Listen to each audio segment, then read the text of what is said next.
चीन, रूस, तुर्की, ईरान और अमेरिका जैसे बड़े देश हर साल अरबों डॉलर की कीमत का लाखों टन खीरा उत्पादन करते हैं। सोचिए, लाखों टन खीरा। लेकिन क्या सच में दुनिया के लोग इतना खीरा सलाद में खा लेते हैं? अगर नहीं, तो फिर ये विशाल मात्रा में उगाया गया खीरा आखिर जाता कहाँ है?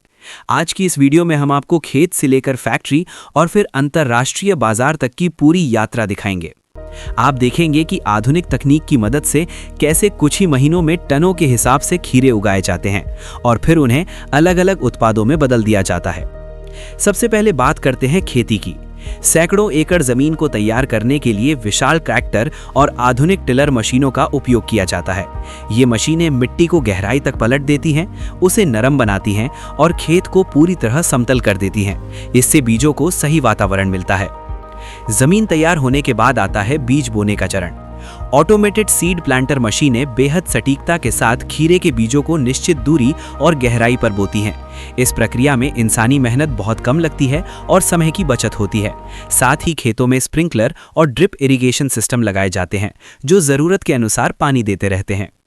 कुछ ही दिनों में बीज अंकुरित हो जाते हैं और छोटे छोटे पौधे निकल आते हैं। अब शुरू होती है उनकी देखभाल। ऑटोमेटेड स्प्रेयर मशीनें खाद और कीटनाशक नियंत्रित मात्रा में छिड़कती हैं। इससे फसल स्वस्थ रहती है और उत्पादन बढ़ता है। करीब 40 से 60 दिनों के भीतर खीरे पूरी तरह तैयार हो जाते हैं। अब आता है हार्वेस्टिंग, यानी फसल काटने का समय। विशेष हार्वेस्टिंग मशीनें 1 घंटे में कई टन खीरे काट सकती हैं। ये मशीनें बड़े ही सावधानी से खीरों को तोड़ती हैं ताकि वे खराब ना हो। कटे हुए खीरे कन्वेयर बेल्ट के जरिए बड़े कंटेनरों में इकट्ठा किए जाते हैं और फिर ट्रकों में भरकर फैक्ट्री भेज दिए जाते हैं।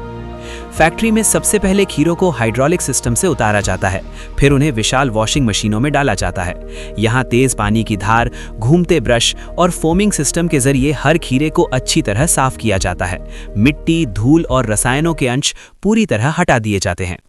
इसके बाद आता है सॉर्टिंग का चरण। हाई रेजोल्यूशन कैमरे और सेंसर हर खीरे की जांच करते हैं। जो खीरे आकार में छोटे, ज्यादा ताजे और बिना दाग के होते हैं, उन्हें अलग लाइन में भेज दिया जाता है।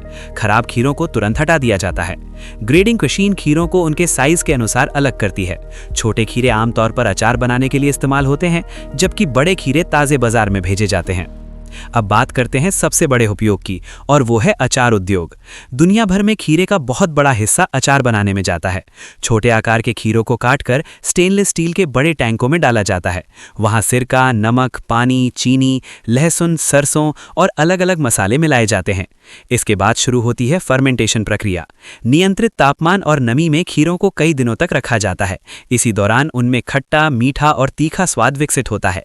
फर्मेंटेशन पूरा होने के बाद अचार को ऑटोमेटेड फिलिंग मशीनों से बोतलों में भरा जाता है। फिर कैपिंग मशीन बोतलों को एयरटाइट बंद कर देती है। लेबलिंग मशीन ब्रांड, उत्पादन तिथि और एक्सपायरी डेट का लेबल लगा देती है। अंत में तैयार उत्पाद कार्टन में पैक होकर ट्रकों में लोड किए जाते हैं और सुपरमार्केट, थोक बाजार और अंतर्राष्ट्रीय बाजारों तक पहुंचते हैं। तो अब आप समझ गए होंगे कि लाखों टन खीरा आखिर जाता कहाँ है।